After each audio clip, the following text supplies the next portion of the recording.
Hello everyone, AI solution से मैं सपन गुप्ता आप सभी का स्वागत है एआई सॉल्यूशंस के ऑफिशियल यूट्यूब चैनल पर। और अगर आप फेसबुक देख रहे हैं तो फेसबुक के पेज पे।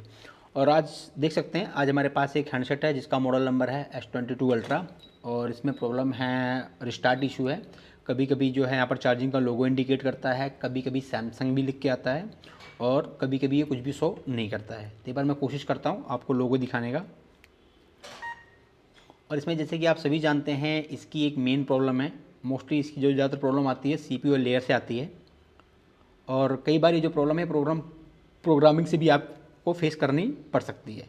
देखिए मैंने भी यहाँ पर चार्जिंग लगाया हुआ है, लेकिन कुछ भी इंडिकेट नहीं हो रहा है।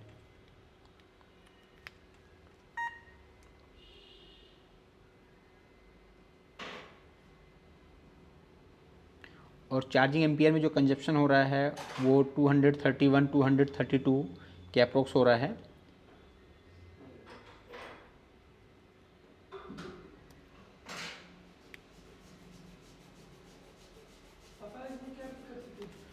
तो अभी यहाँ पर जो लोगो वगैरह है, तो लोगो वगैरह नहीं आ रहा है। कई बार मोस्टली जो है इसमें लोगो आ जाता है, और अभी जो है लोगो नहीं आ रहा है। ठीक है, तो इसमें जो मेन प्रॉब्लम होती है सीपीयू की। तो चलिए मैं आपको बताता हूँ कि अगर इस टाइप से अगर आपके पास हैंडसेट आता है तो उसमें आपको सीपीयू कैसे करना है। ठीक है,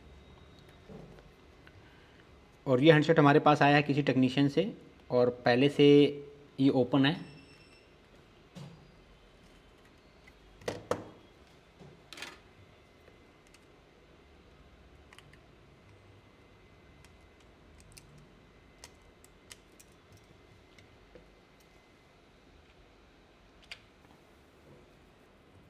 तो पहले इसकी जो एसेसरीज है, हम कैमरे वगैरह बिल्कुल बाहर निकाल देंगे।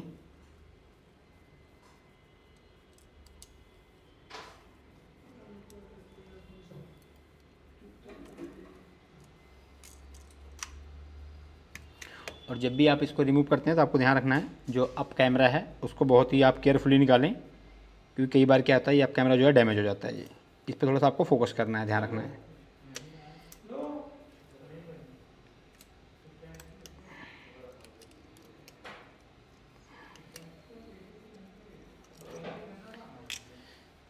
ठीक है, अभी मदरबोर्ड को हमने बाहर निकाल लिया है।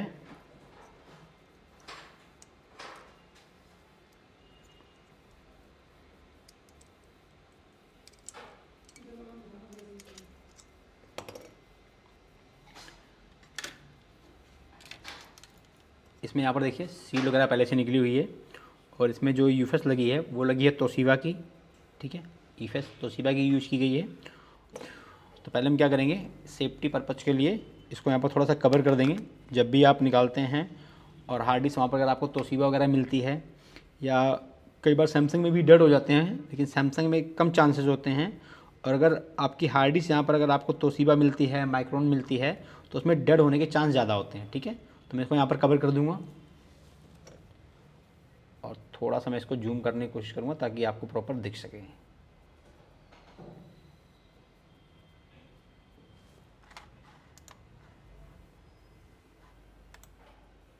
ठीक है, ये देखिए। तो अभी मैं इसको निकालने के लिए माइक्रोस्कोप का यूज नहीं करने वाला हूँ। ठीक है, और बाकी वो आपके हैंड स्किल पर डिपेंड करता है। आप भी माइक्रोस्कोप का यूज कर भी सकते हैं और नहीं भी कर सकते हैं। मोस्टली जो है मैं इनके लिए माइक्रोस्कोप का यूज नहीं करता हूँ।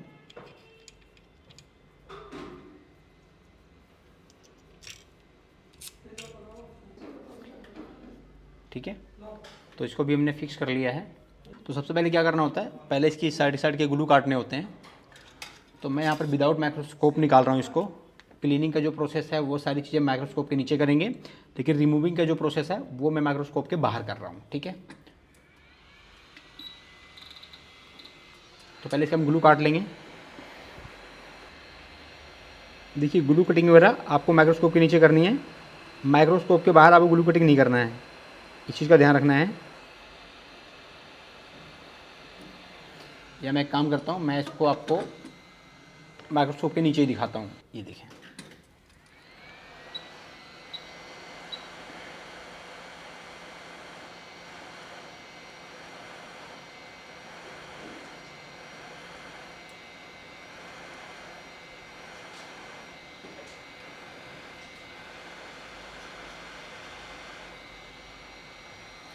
ठीक है। तो इसके साइड में ग्लू, बहरहाल ज़्यादा ग्लू नहीं है, ग्लू बहुत कम है, ठीक है। और अब हम इसको निकालेंगे, और निकालने के लिए जैसे मैंने आपसे बताया कि इसको हम बाहर निकालेंगे।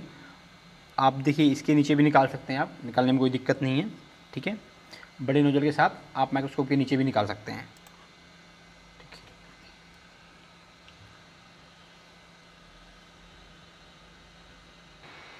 और थोड़ा सा यहाँ पर हम पेस्ट अप्लाई करेंगे रैम के लिए,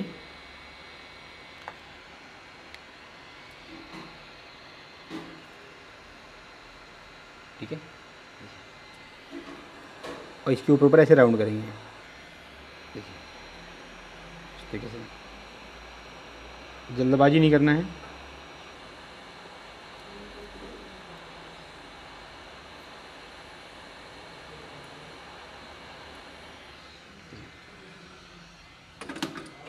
जल्दबाजी नहीं करना है, मेल्टिंग होगा तो ऑटोमेटिकली ये क्लियर हो जाएगा, ठीक है। यहाँ देखिए,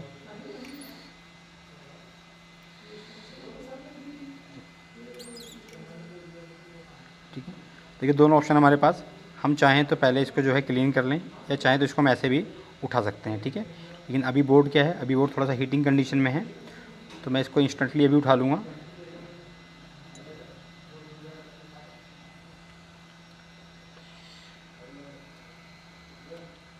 ठीक है, अभी बोर्ड हीट कंडीशन में है। थोड़ा सा पेस्ट,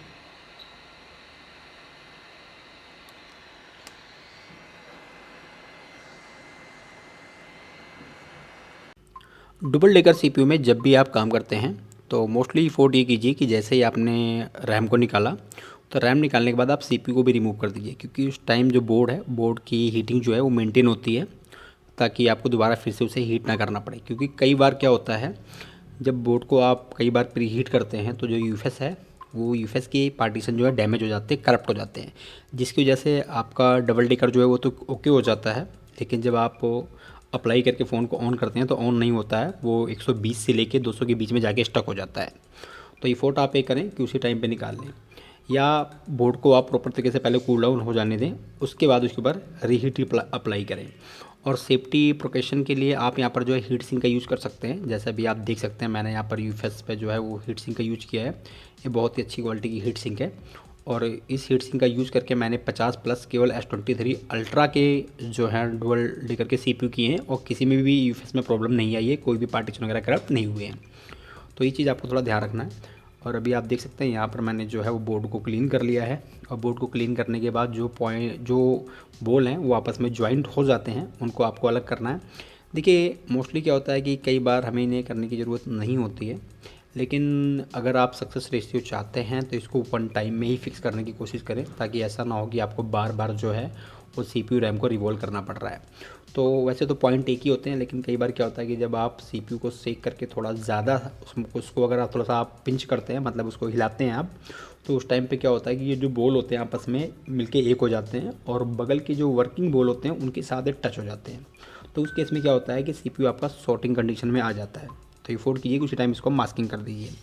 और उसी के साथ साथ आप देख सकते हैं रैम के अंदर जो ब्लैक बोल थे उनको मैंने स्टील वाले ब्रश से क्लीन किया है, तो आप उस तरीके से भी क्लीन कर सकते हैं। और उसी के साथ साथ यहाँ पर जो है 138 PPD को लगा कर आप जो है नॉर्मल आयरन के साथ भी, या आप डिसोल्डर वायर का भी इसके साथ यूज़ कर सकते हैं। और डिसोल्डर वायर यूज़ करके जो इसके ब्लैक बोल हैं उनको आप सिल्वर में चेंज कर दें। उससे क्या होता है कि जब आप रिवॉल्व करेंगे तो रिवॉल्विंग 1 टाइम में हो जाएगी। अगर आप इसको ऐसा नहीं करते हैं तो आप रिवॉल्विंग कर देंगे, उसके बाद भी प्रॉपर बोल नहीं बैठेंगे। और अगर आपको लगता है यहाँ पर कि हम यहाँ पर जो है थोड़ा सा फ्लक्स अप्लाई करेंगे तो फ्लक्स अप्लाई करने के बाद वो प्रॉब्लम सॉल्व हो जाएगी, तो ऐसा नहीं होने वाला। आप फ्लक्स अप्लाई कर देंगे तब भी प्रॉब्लम सेम रहेगी। तो आप ब्रश मारने के साथ साथ 138 PPD को यूज़ करके और डिसोल्डर वायर से उसके ऊपर अगर आप थोड़ा सा राउंड अप करेंगे तो वो सारे बोल जो हैं सिल्वर में कन्वर्ट हो जाएंगे। और उसी के साथ साथ यहाँ पर मैंने जो सीपीयू है, सीपीयू का अपर लेयर भी क्लीन कर लिया है, और सीपीयू का जो लोअर पोर्शन है उसको भी हम क्लीन कर लेंगे।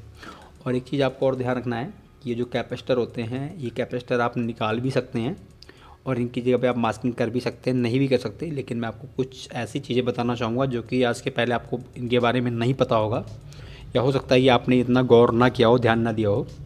ये जो कैपेसिटर होते हैं बहुत ही ज़्यादा इंपॉर्टेंट होते हैं, इनको लगाना ही पड़ता है। और वैसे मोस्टली इनको हम नहीं लगाते हैं, लेकिन अगर आप देखना चाहते हैं कि इन कैपेसिटर से क्या प्रॉब्लम आती है, तो जब भी आपके पास कोई S23 अल्ट्रा फ़ोन आता है इस कंडीशन में, तो अगर आपका फ़ोन ऑन हो रहा है, कभी कभी लोगों में जा रहा है और ऑन हो रहा है, तो एक बार आप उसका जो वाईफाई है, वाईफाई आप कनेक्ट कीजिएगा, तो आप देखेंगे कि वहाँ पर जो वाईफाई है उसमें 5G का ऑप्शन आएगा, ठीक है। लेकिन जैसे ही आप CPU करेंगे, CPU करने के बाद एक कैपेसिटर निकाल देंगे, तो जो 5G का ऑप्शन है वो नहीं आएगा, वो आपको वहाँ पर प्रॉपर शो नहीं होगा, या शो हो जाएगा तो कनेक्ट नहीं होगा। मतलब अगर आप वाईफाई को जो 5G में कनेक्ट करना चाहेंगे तो कनेक्ट नहीं होगा। तो मैंने प्रॉब्लम भी देखी हुई है, और अगर एक कैपेसिटर आप नहीं निकालते हैं तो वाईफाई भी जो है वो कनेक्ट होगा। बहरहाल इसकी कोई प्रॉब्लम नहीं होती है, ये करने की हमें ज़रूरत भी नहीं पड़ती है। तो यहाँ पर हमने क्या किया, इसके बाद रैम को रिवोल्व कर लिया है, और रैम रिवोल्व करने के बाद जो है हम CPU रिवोल्व करेंगे। और रिवोल्विंग के लिए जो है आप डिफरेंट चीज़ों का यूज़ कर सकते हैं। जैसे मैं यहाँ पर यूज़ कर रहा हूँ YCS का रिवोल्विंग पैड। इस रिवोल्विंग पैड में थोड़ा सा मैग्नेट होता है, तो जो जिसकी हेल्प मिल जाती है कि जो बड़े CPU हैं अगर उनको आप इसके ऊपर रिवोल्व करते हैं तो जो आपकी स्टेंसिल वो मूव नहीं होती है, जिसका कारण जो है आपके जो बोल है बोल परफेक्ट बन जाते हैं। तो आप इसका भी यूज़ कर सकते हैं, या आप चाहें तो टिश्यू पेपर का भी यूज़ कर सकते हैं, या आप चाहें तो कोई पैडिंग क्लॉथ, थोड़ा सा क्लॉथ लेके उसको कई बार आप फोल्ड अप करके उसका भी यूज़ कर सकते हैं। लेकिन अगर मैं आपको सजेस्ट करना चाहूँगा तो मैं इस पैड को सजेस्ट करना चाहूँगा, क्योंकि पैड बहुत ही अच्छी क्वालिटी होता है और इससे आपका रिजल्ट भी बहुत बढ़िया आता है। तो यहाँ पर हमारा CPU रिवोल्व हो गया। अब पहले जो है हम CPU को फिक्स करेंगे, और जब आप CPU को फिक्स करते हैं तो दोनों ऑप्शन आपके पास होता है, चाहे आप CPU में थोड़ा सा फ्लक्स पेस्ट को अप्लाई कर लें, या बोर्ड के ऊपर आप फ्लक्स पेस्ट को अप्लाई कर सकते हैं। और उसी के साथ साथ जो CPU है, CPU के अपर साइड में भी आपको थोड़ा सा फ्लक्स ऐड करना है। देखिए इसका रीज़न क्या होता है कि अगर आप CPU के ऊपर थोड़ा सा फ्लक्स ऐड करते हैं तो जो CPU होता है बीच में होता है, जैसे आपको सभी को पता है कि इस राउंड में सलाइका होती है, तो CPU हीट नहीं होगा ज़्यादा, जिसकी वजह से डैमेज नहीं होगा और आपका हाई बूटिंग या लो बूटिंग में नहीं जाएगा। तो थोड़ा सा फ्लक्स जो है आप CPU के ऊपर अप्लाई कीजिए, वो एक हीट सिंक का काम करेगा। और उसके बाद जिस टाइम पर बोर्ड थोड़ा सा कूल डाउन हो जाए, उसके बाद आप ऊपर फ्लक्स अप्लाई कर सकते हैं। और ऊपर फ्लक्स अप्लाई करने के बाद जो है सेम टाइम में आप रैम को भी फिक्स कर सकते हैं। अगर आपकी हैंड स्किल जो है वो अच्छी क्वालिटी की है तो आप दोनों चीज़ों को वन टाइम में फिक्स कर सकते हैं। कोई आपको ज़रूरी नहीं है कि आप एक बार CPU करें या एक बार आप रैम करें, आप दोनों को एक बार में कर सकते हैं। तो यहाँ पर अभी हमने फिक्स कर दिया है, और फिक्स करने के बाद अब जो मदरबोर्ड है उसको हम पहले प्रॉपर तरीके से कूल डाउन करेंगे। आपको ध्यान रखना है कि बोर्ड अच्छी तरीके से कूल डाउन हो जाए, उसके बाद ही आपको इसमें चार्जिंग वगैरह अप्लाई करना है, मतलब USB लगाना है या उसको ऑन करना है, उससे पहले आपको ट्राई। तो पहले आपको मोस्टली चार्जिंग लगा के देखना होता है कि क्या कंडीशन है, डायरेक्टली आपको ऑन नहीं करना है। चार्जिंग लगा दिया मैंने, अभी देखते हैं। और ये देखिए लोगो आ गया है, पहले यहाँ पर लोगो नहीं आ रहा था, और कभी कभी लोगो आ रहा था और कभी कभी लोगो नहीं आ रहा था, कभी कभी ऑन हो रहा था, कभी कभी ऑन नहीं हो रहा था। तो अभी लोगो आ गया है, लेकिन अभी भी हम इस पर बिलीव नहीं करेंगे जब तक यहाँ पर ग्रीन स्क्रॉल नहीं चलेगा, क्योंकि पहले भी प्रॉब्लम थी ये, पहले भी कई बार लोगो आ जाता था। तो थोड़ा सा वेट करेंगे, क्योंकि ये देखिए आ गया, तो इसका मतलब जो प्रॉब्लम थी वो CPU से ही थी और रैम से इशू था, ठीक है। और अगर यहाँ से भी क्लियर नहीं होती तो फिर हमें लेयर भी करना पड़ सकता था, या हो सकता है कि हमको हार्ड डिस्क भी करना पड़े। तो एक बार ऑन करके देखते हैं क्या कंडीशन है।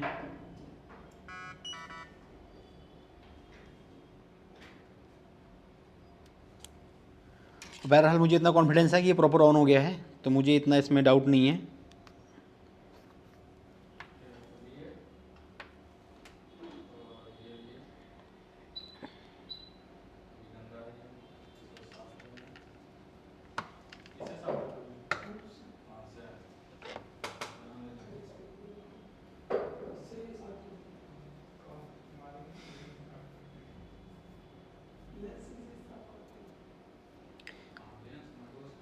आज इसको मैं अगर लाइव लेके आया होता ना, लेकिन बस वही जैसे मैं लाइव के लिए ओपन कर रहा हूँ ना वैसे हैंग हो जा रहा है, मतलब कि बिल्कुल वहीं जैसे मैं स्ट्रीमिंग स्टार्ट कर रहा हूँ, स्टार्ट स्ट्रीमिंग वैसे।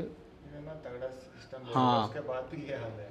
उतना नहीं, क्योंकि i3 प्रोसेसर लगा हुआ है ना इसमें, अच्छा, कम से कम i5 वगैरह कम से कम i5 चाहिए, चाहिए। ठीक है। तो i3 प्रोसेसर लगा, उसकी वजह से हैंग होकर वापस आ जा रहा है। अदरवाइज मैं इसको आज लाइव करने वाला था।